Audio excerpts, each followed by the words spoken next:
Hello everyone, welcome to all of you in exam guru. दोस्तों, इस video में मैं आप सभी के साथ एयरफोर्स वाई ग्रुप एग्जाम 2023 के लिए रागा का एक कंप्लीट मॉक टेस्ट सॉल्व करने वाला हूं। यह मॉक टेस्ट बिल्कुल एग्जाम ओरिएंटेड पैटर्न पर बेस्ड है और आने वाले परीक्षा में भी आपको यही सारे क्वेश्चंस डायरेक्ट देखने को मिलेगा।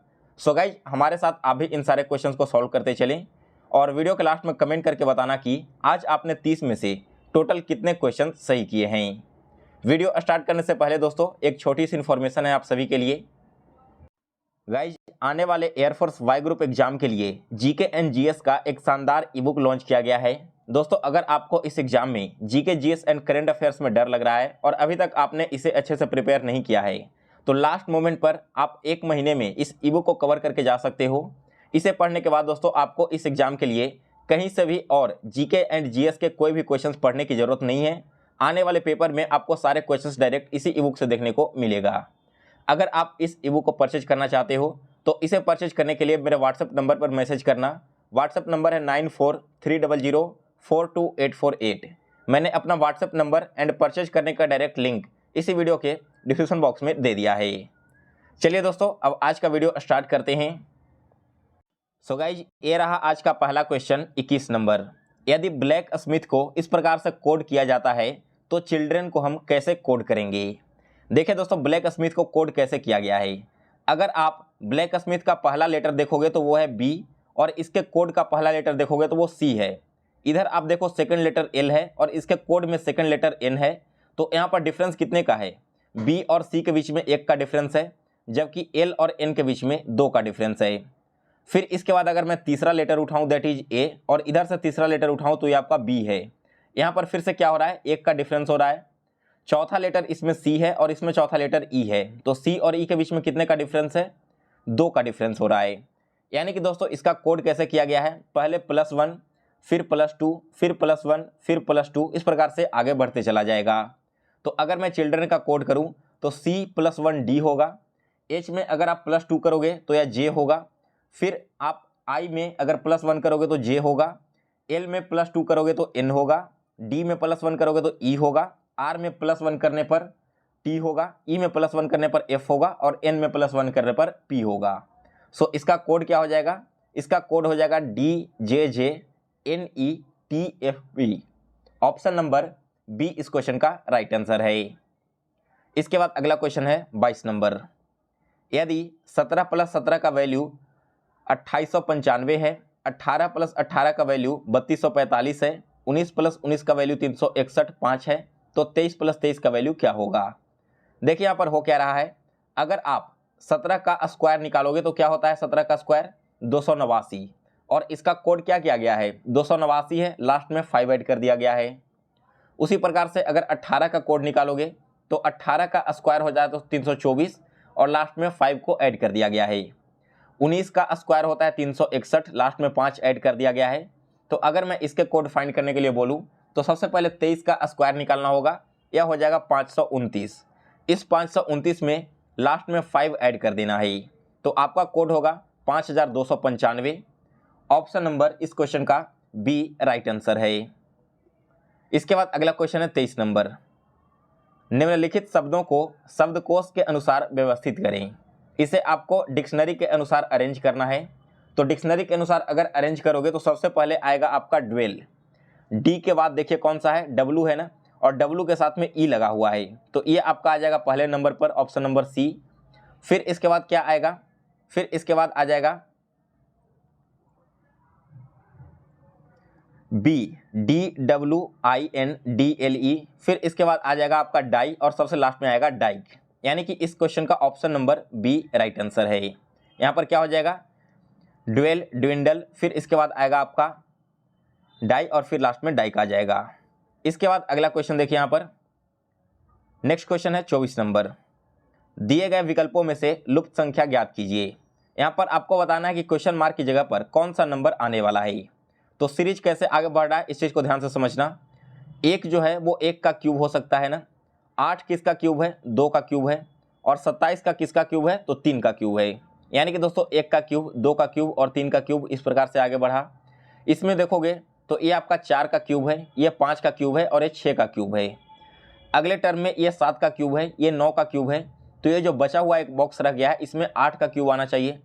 और 8 का क्यूब कितना होता है, अगर आप 8 का क्यूब निकालोगे तो यह आएगा 512। सो सी ऑप्शन इस क्वेश्चन का राइट आंसर है। इसके बाद अगला क्वेश्चन 25 नंबर। दिए गए विकल्प में आपको बताना है कि इस टर्म से रिलेटेड यहाँ पर कौन सा ऑप्शन आने वाला है। देखिए यहाँ पर ये ऑप्शन बस कैसे रिलेटेड है, अगर आप DHL को BFJ से मिलाओगे तो D में -2 करने पर आपको B मिलेगा, H में अगर आप -2 करोगे तो F मिलेगा और L में -2 करने पर J मिलेगा। तो हमारा जो अगला कोड आना चाहिए ना, उसके लिए हम सबसे पहले P में -2 करेंगे, तो P में से -2 करने पर मिलेगा N, T में -2 करोगे तो R मिलेगा और X में -2 करोगे तो V मिलेगा। यानी कि इस क्वेश्चन का option number B right answer है। इसके बाद अगला क्वेश्चन है 26 नंबर। दिए गए विकल्पों में से संबंधित शब्द का चयन कीजिए। दोस्तों ऐसे क्वेश्चन आपको एक हर शिफ्ट में देखने को मिलेगा जिसमें कुछ वर्ड्स आपस में रिलेटेड होंगे और आपको उसी रिलेशन के साथ अगला वर्ड फाइंड करना होता है। जैसे देखिए, गधा का संबंध रेखना से है ना, उसी प्रकार से बंदर का संबंध किससे है, तो बंदर यहाँ पर चहकना से रिलेटेड हो जाएगा। सी ऑप्शन इस क्वेश्चन का करेक्ट आंसर है। अगला टर्म है 27 नंबर। 27 नंबर क्वेश्चन में आपको बताना है कि इनमें से कौन सा एक नंबर गलत दिया गया है। तो सबसे पहले मैं नंबर लिख लेता हूं, यहाँ पर क्या क्या है, 28 है, 33 है, 31 है, 36 है, 34 है और 29 है।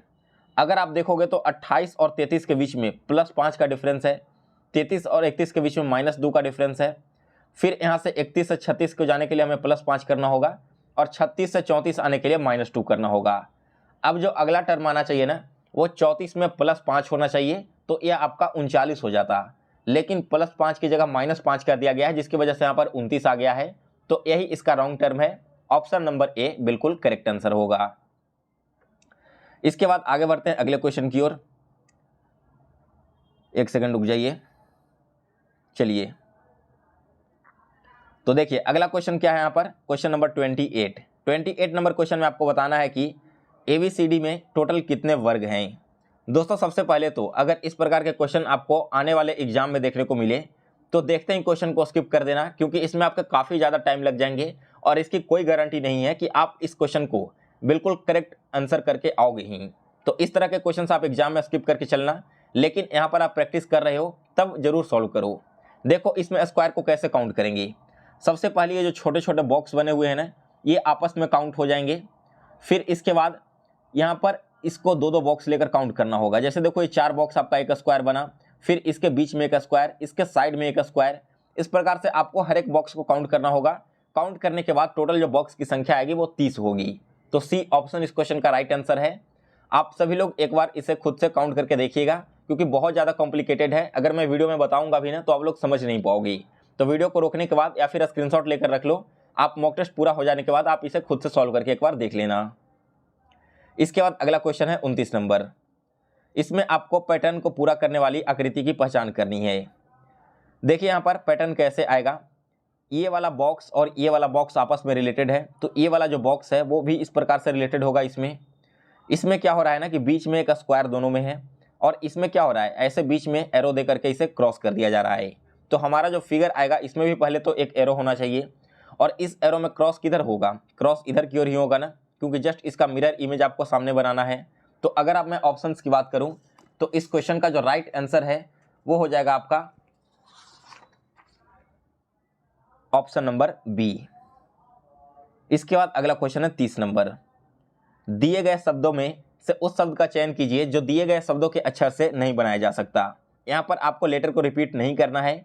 तो ग्रेट, सीटिंग और ग्रीटिंग्स ये तीनों के तीनों लेटर बन जाएंगे, जबकि नेशन नहीं बनेगा। नेशन क्यों नहीं बनेगा, क्योंकि जो आपका वर्ड दिया गया है ना वहाँ पर एन केवल एक ही बार यूज किया गया है, लेकिन नेशन को बनाने के लिए हमें 2 एन की जरूरत पड़ेगी। तो इस क्वेश्चन का राइट आंसर है ऑप्शन नंबर ए। अगला क्वेश्चन है 31 नंबर। आशा जो है वो प्रतिमा से लंबी है। ठीक है, इसे जैसे जैसे क्वेश्चन में दिया गया है ना बस आप लिखते जाओ, आपका आंसर आ जाएगा। सबसे पहले यहाँ पर हमने किसे लिख दिया, यहाँ पर हमने लिख दिया है आशा को। आशा किससे लंबी है, तो यह लंबी है प्रतिमा से, यानी कि मान लो कि प्रतिमा यहाँ पर आ रही होगी। प्रभास जो है वो प्रतिमा से छोटी है, तो मान लो कि प्रभास कहीं यहाँ पर है। फिर कहा गया कि अलका जो है वो आशा से छोटी है, यानी कि अलका कहीं पर भी इधर आएगी, लेकिन अलका प्रभास से लंबी है। तो अल्का का पोजीशन या तो इस जगह पर होगा या फिर इस जगह पर होगा, यही दोनों में से कोई एक जगह पर अल्का बैठेगी ना। और क्वेश्चन में हमसे पूछा गया कि सबसे छोटा कौन है, तो सबसे छोटा तो हमें ऑलरेडी पता है कि सबसे लेफ्ट साइड में जो है वो सबसे छोटा है, यानी कि इस क्वेश्चन का राइट आंसर हो जाएगा ऑप्शन नंबर सी, प्रभास। इसके बाद अगला क्वेश्चन 32 नंबर। यहाँ आपको बताना है कि जो XY मिरर है ना, इसके राइट साइड में कौन सा फिगर आने वाला है।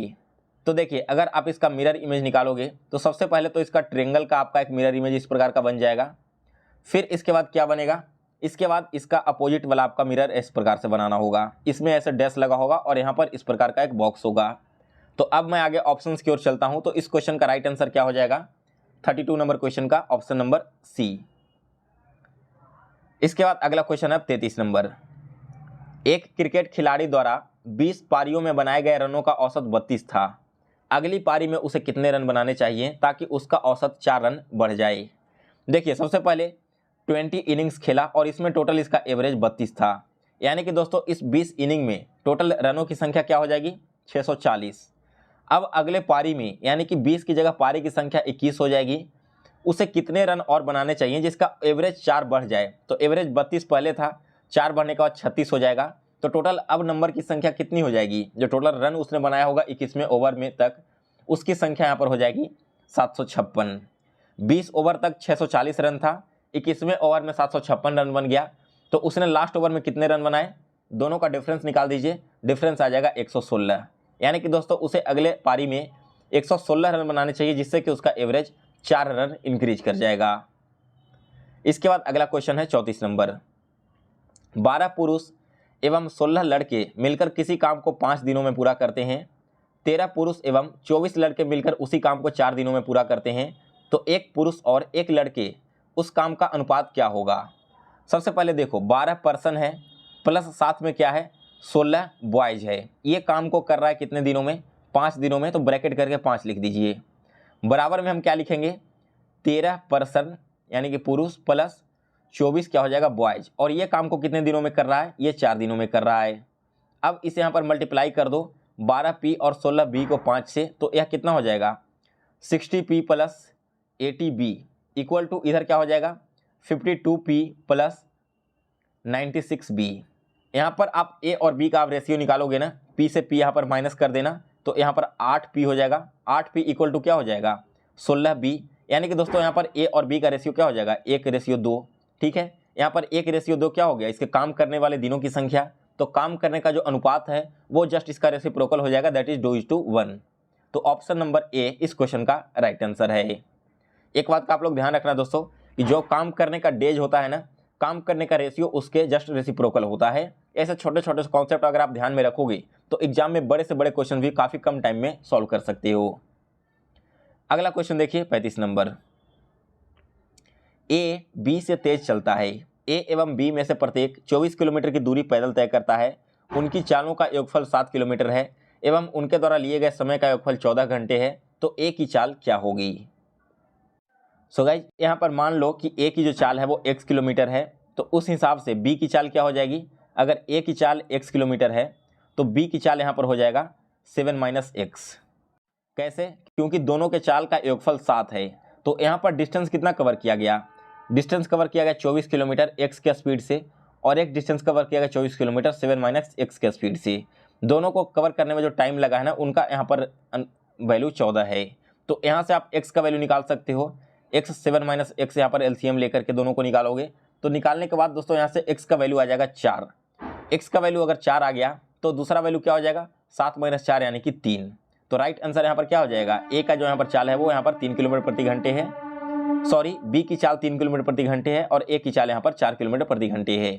तो राइट आंसर हो जाएगा इस क्वेश्चन का ऑप्शन नंबर ए। इसके बाद अगला क्वेश्चन है 36 नंबर। 36 नंबर क्वेश्चन दोस्तों मैंने आपको पहले बहुत बार करवाया है प्रॉफिट एंड लॉस और परसेंटेज के चैप्टर में।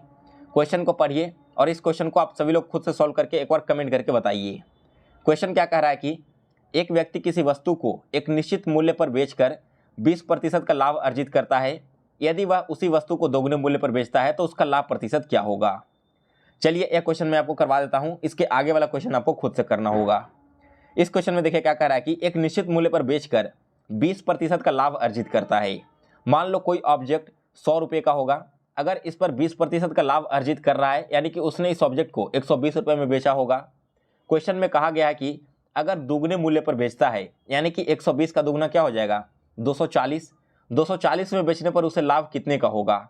100 रुपये का ऑब्जेक्ट था, 240 में बेच रहा है, यानी कि 140 यहाँ पर एक्स्ट्रा उसको प्रॉफिट हो रहा है ना, इंटू 100 और डिवाइड कर देंगे कॉस्ट प्राइस से। तो यहाँ पर दोस्तों प्रॉफिट हो जाएगा 140% का। डी ऑप्शन इस क्वेश्चन का करेक्ट आंसर है। इसके बाद अगला क्वेश्चन 37 नंबर। एक व्यक्ति 1950 नगद मूल्य देकर एक घड़ी खरीदता है एवं 2200 रुपये में एक वर्ष के लिए उधार बेच देता है।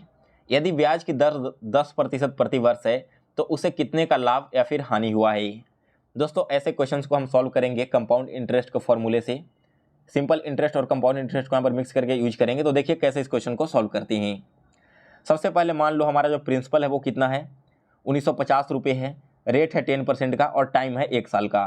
तो यहाँ से हम इसका इंटरेस्ट निकाल सकते हैं ना। इंटरेस्ट कैसे निकलेगा, principal into rate into time और डिवाइडेड बाई 100। यहाँ पर दोनों शून्य से दोनों शून्य कैंसिल हो गया, तो इंटरेस्ट निकल के आ गया 195 रुपया। 1950 रुपये में हमने नगद मूल्य देकर खरीदा था, 195 का हमने इंटरेस्ट कमाया, तो टोटल यहाँ पर कितने का आ गया, ये आपका आ जाएगा 2145 का। लेकिन हमने बेचा कितने में दोस्तों 2200 रुपये में ना यहाँ पर। तो टोटल हमें प्रॉफिट कितने का हो रहा है, प्रॉफिट यहाँ पर दोनों को माइनस कर दोगे तो निकल कर आ जाएगा, और प्रॉफिट यहाँ पर हो रहा है दोस्तों आपका टोटल 55 रुपये का। दैट मीन्स कि ऑप्शन नंबर ए इस क्वेश्चन का राइट आंसर है। इसके बाद अगला क्वेश्चन है 38 नंबर। 38 नंबर को क्वेश्चन देखिए क्या कह रहा है कि चक्रव्यूह ब्याज पर निवेशित एक निश्चित धनराशि 3 वर्ष में 800 एवं 4 वर्ष में 840 हो जाती है, तो प्रति वर्ष ब्याज की दर क्या है। दोस्तों जब आपका रेट निकालना रहे कंपाउंड इंटरेस्ट के इस प्रकार के फॉर्मूले पर, तब सिंपल सा इसका फॉर्मूला होता है इनिशियल अमाउंट को फाइनल अमाउंट से माइनस कर दो और डिवाइड कर दो इनिशियल अमाउंट से, डिवाइड कर दो 100 से। यहाँ पर देखिए 840 और 800 दोनों का डिफरेंस कितना हो जाएगा 40 हो जाएगा। डिवाइड करना है इसके इनिशियल अमाउंट से और 100 से मल्टीप्लाई कर देना है। तो ये यहाँ पर कटेगा 5 बार में, यानी कि दोस्तों यहाँ पर जो रेट है ना वो आपका हो जाएगा 5% का। सी ऑप्शन इस क्वेश्चन का करेक्ट आंसर है। यहाँ पर वैल्यू चाहे कुछ भी दी रहे, दोनों का आपको डिफरेंस कर लेना है, इनिशियल अमाउंट से डिवाइड करना है और रेट परसेंट निकालना है ना, तो परसेंट निकालने के लिए 100 से मल्टीप्लाई कर देना होगा। इसके बाद देखिए 39 नंबर क्वेश्चन। यदि चीनी के मूल्य में 20% की वृद्धि हो जाए तो कोई व्यक्ति 50 रुपये में 2 किलोग्राम कम चीनी खरीदता है, मूल्य वृद्धि के पूर्व में कितनी चीनी खरीदी जा सकती थी। यह क्वेश्चन आप सभी को खुद से सॉल्व करना है, क्योंकि यह क्वेश्चन मैंने आपको पहले बहुत बार करवा रखा है, चाहे वह मॉक टेस्ट हो या फिर मैथ्स के वीडियो लेक्चर्स हों। तो आप सभी लोग कमेंट करके बताना। आपके हिंट के लिए मैं बता दूं कि ऑप्शन नंबर ए या फिर ऑप्शन नंबर बी इस क्वेश्चन का राइट आंसर होगा।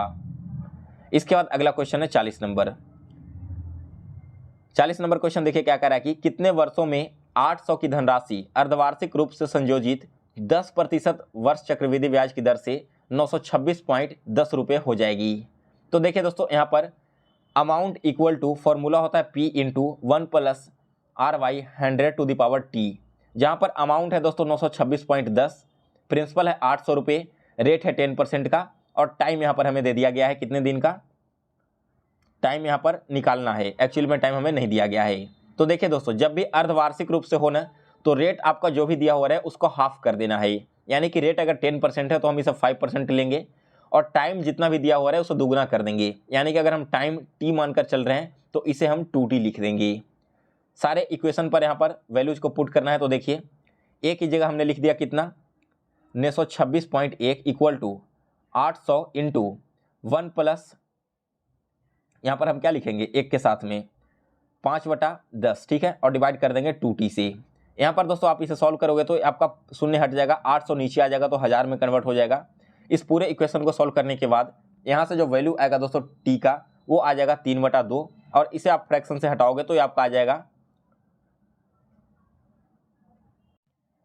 1.1/2, यानी कि डी ऑप्शन इस क्वेश्चन का राइट आंसर है। इसके बाद दोस्तों अगला क्वेश्चन है 41 नंबर। 41 नंबर क्वेश्चन कह रहा है कि लोकसभा के बारे में कौन सा कथन सत्य है। यह एक अस्थायी सदन है, इसकी अत्यधिक अवधि 6 साल की होती है, इसमें लोगों द्वारा चुने गए सदस्य होते हैं और संसद का ऊपरी सदन होता है। आपको बताना है कि ट्रू स्टेटमेंट कौन सा है। तो देखिए दोस्तों इसमें जो लोगों द्वारा चुने गए हैं ना वही सदस्य यहाँ पर होते हैं, यह बिल्कुल करेक्ट है, बाकी सारे स्टेटमेंट गलत हैं। यह अस्थायी सदन नहीं है, इसे कभी भी राष्ट्रपति के द्वारा भंग किया जा सकता है। इसकी अवधि 6 साल की जगह 5 साल होती है, 6 साल आपका राज्यसभा का होता है। और संसद का ऊपरी सदन है, यह भी गलत है क्योंकि यह संसद का निचली सदन है, ऊपरी सदन हम लोग राज्यसभा को कहते हैं। इसके बाद अगला क्वेश्चन है 42 नंबर। दोस्तों यह क्वेश्चन आपका हाल ही में जनवरी 2023 में जब एग्जाम हुआ था तो वहां पर पूछा गया था, और इसके ऊपर वाला क्वेश्चन भी आपका जनवरी 2023 के एग्जाम में पूछा गया है। 42 नंबर क्वेश्चन है कि इनमें से कौन सा वेद सबसे प्राचीन है यानी कि सबसे पुराना है। क्वेश्चन मैंने आपको पहले बहुत बार करवा रखा है। सबसे पुराना वेद है दोस्तों ऋग्वेद, यानी कि डी ऑप्शन इस क्वेश्चन का करेक्ट आंसर है। इसके बाद दोस्तों 43 नंबर क्वेश्चन भी पिछले बार ही आपके एग्जाम में रिपीट हुआ था। क्वेश्चन है कि साल 2011 में अत्यधिक जनसंख्या घनत्व वाला राज्य कौन सा है, यानी कि पॉपुलेशन डेंसिटी पूछा गया है। और दोस्तों बिल्कुल हूबहू सेम क्वेश्चन जनवरी 2023 में आया था। तो इस क्वेश्चन का राइट आंसर है दोस्तों ऑप्शन नंबर बी।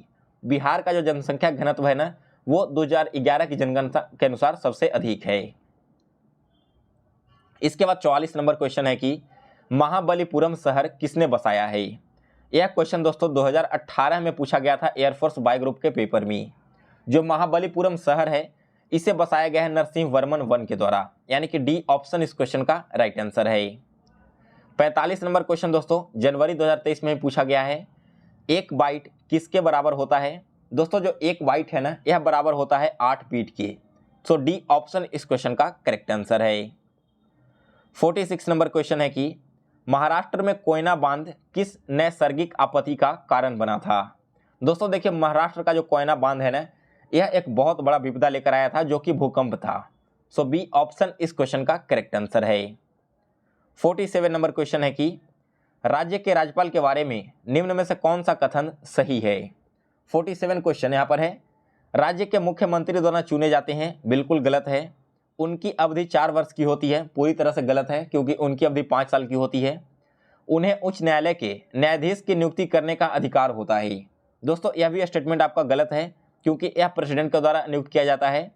और डी ऑप्शन है कि भारत के राष्ट्रपति के द्वारा नियुक्त किए जाते हैं, तो यह पूरी तरह से करेक्ट है।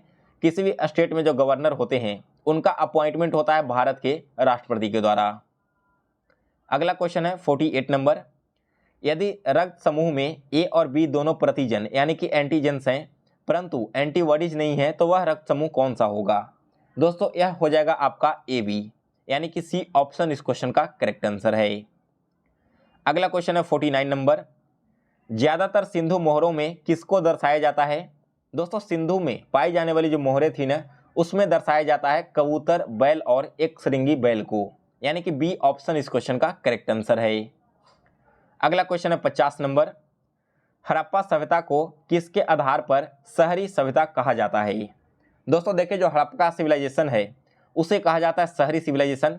इसके पीछे का रीजन है दोस्तों कि उस वक्त उपयोग की गई जल निकासी पद्धति, यानी कि वहाँ का जो ड्रेनेज सिस्टम था ना, वो काफ़ी मॉडर्न टेक्निक से बनाया गया था, इसी वजह से उसे शहरी सभ्यता भी कहा जाता है। सो गाइस इसी के साथ आज आपका रागा का कंप्लीट मॉक टेस्ट समाप्त हो चुका है।